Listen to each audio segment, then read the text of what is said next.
Welcome to Clued in Mystery. I'm Sarah. And I'm Brooke, and we both love mystery.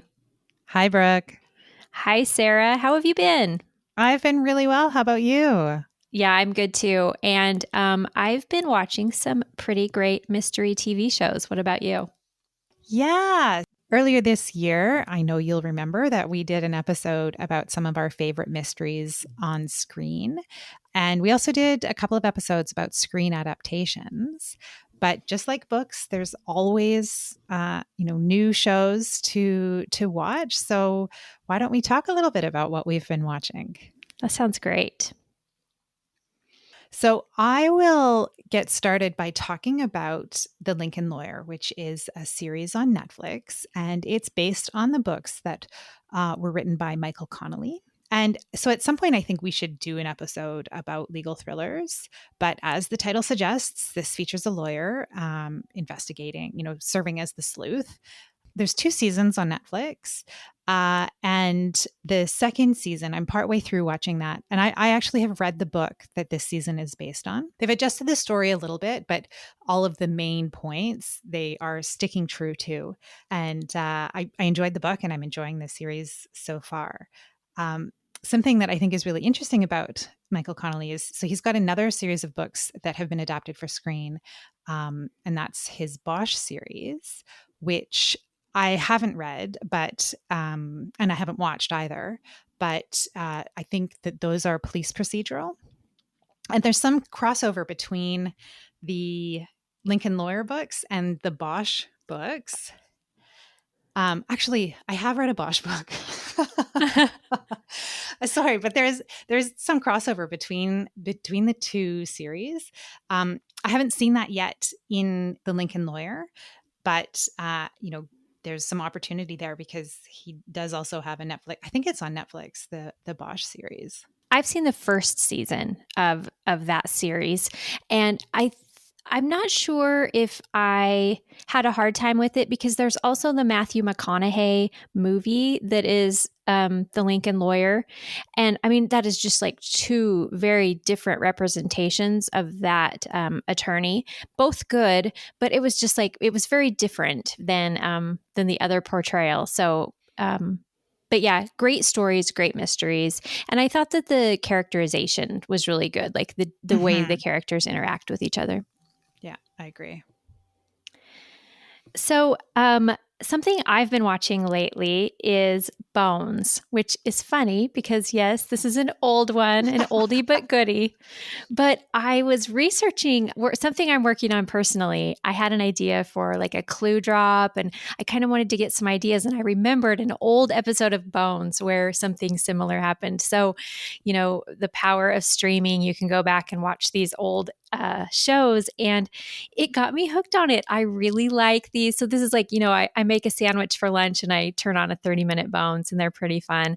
The banter is really good, and it's fun to see this is a forensic mystery, but it's very lighthearted. So it's fun to see that they make this into like almost like a cozy, even though it's forensic, which is, pretty gruesome at times. But I've been having fun revisiting Bones. Oh, that's great. Yeah, I've watched. I don't think I've seen everything, but I've seen a lot of episodes. It's been a long time since I've read any of the books, though. Mm-hmm. And maybe that's another episode idea is to do kind of that forensic mystery, because Right. there's several authors who've written in that genre. So we're almost through watching Sister Boniface, which is a spin-off of Father Brown, who we know was a character that was originally written by G.K. Chesterton. Sister Boniface was a character in one of the episodes of Father Brown, the BBC most recent version of Father Brown. I guess she was well received, and so she's been spun off into her own series. And I like that this takes place about a decade later than the Father Brown mysteries. And so you can really see the difference in terms of the clothing that the characters are wearing, but even just kind of the way that the characters interact. You get a sense that, it's a different decade, and life is changing for them. Oh, that's great. Yes, that's another one that looks really good to me. I love British mysteries. Well, I've also been watching the latest season 3 of Only Murders in the Building. I was really, really anxiously awaiting this one. I have to admit, I don't think this is my favorite of the seasons. There have been some changing of the way they tell the story, and I kind of miss the threesome working together really closely to solve the crime. But heck, it's such a great ensemble cast. It's still a lot of fun, and there is one scene that Martin Short, who is Oliver, is having dinner with Loretta. And it reminded me so much of this classic dinner scene that Martin Short has in his movie Pure Luck, where, and if you know, like the straw goes up his nose. I mean, it's classic Martin Short. And so there's this dinner scene in this episode of Only Murders in the Building that to me just really draws back to that, and it's such classic Martin Short, and that some of that physical comedy that he's known for. I don't know, it was a high point for me. So I've been watching the third season as well, and I have to agree, I don't think it's my favorite of their seasons. I think that first one was really magical, Mm-hmm. and it was always going to be really hard for them to recapture that without people saying like, we've already seen you do this. I still really enjoy it, and that kind of lighter comedy, sort of comedic mystery, is similar to the Afterparty, which I've been watching. And so this is streaming on Apple TV. And the premise is there's a high school reunion, and the characters go to a party after the main event at the high school, and someone dies. And it's pretty light in terms of the tone of the show. I laugh far more than I do in most mysteries.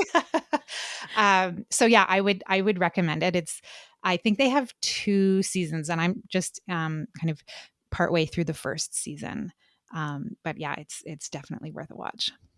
That sounds so good. I've noticed that Apple TV has a lot of great looking mysteries, and that's not something that I subscribe to. And I'm always sad. I'm like, oh, Apple TV is on it with the mysteries.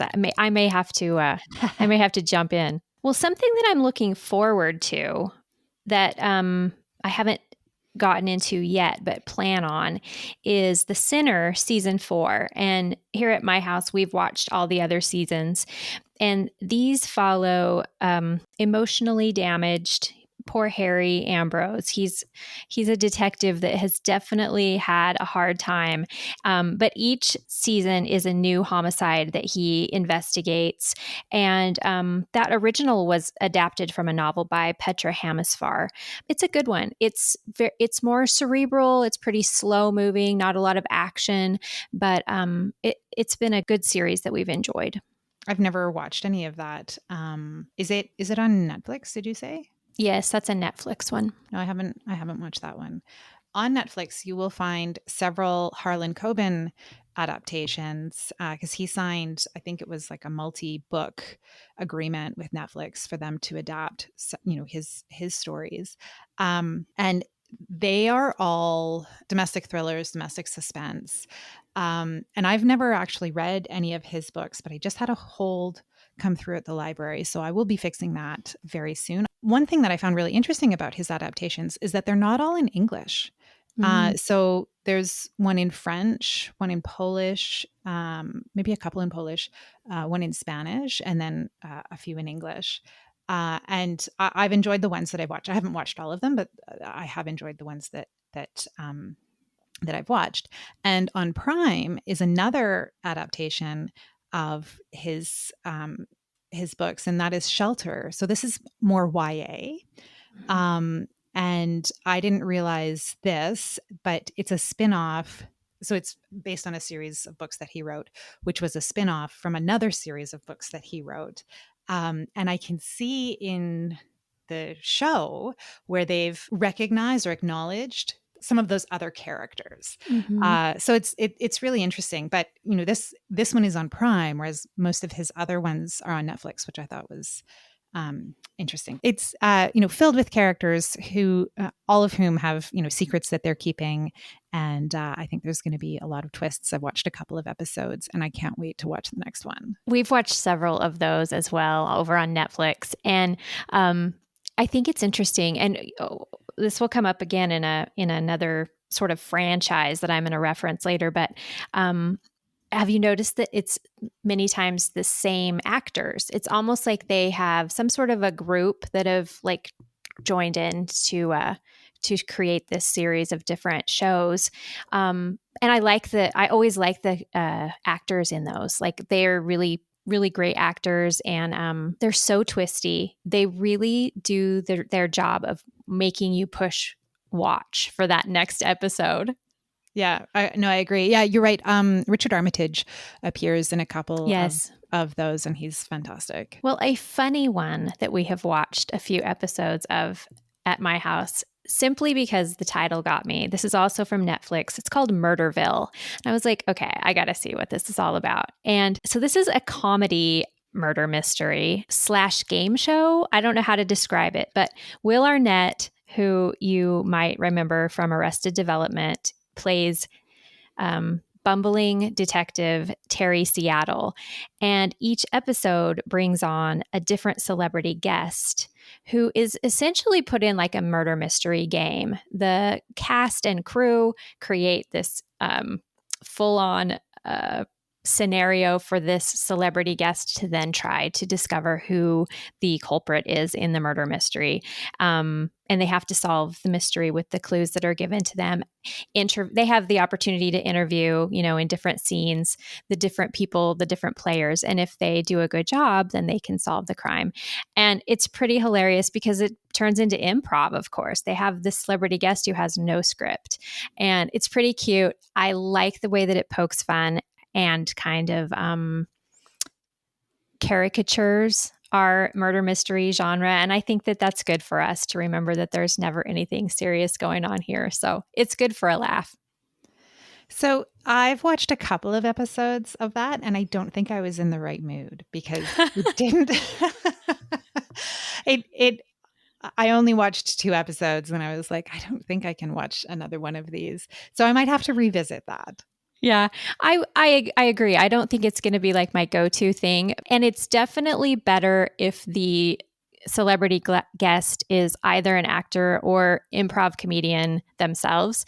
When they get other people who really don't have a lot of acting background, they get pretty ridiculous. But again, if you love mysteries and you're in for a laugh, you might take it up one evening. So I'm going to share something that I'm looking forward to, and that is A Haunting in Venice, which will come out in mid-September.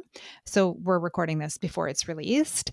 And this is Kenneth Branagh's latest in his Hercule Poirot series, adaptations of Agatha Christie books.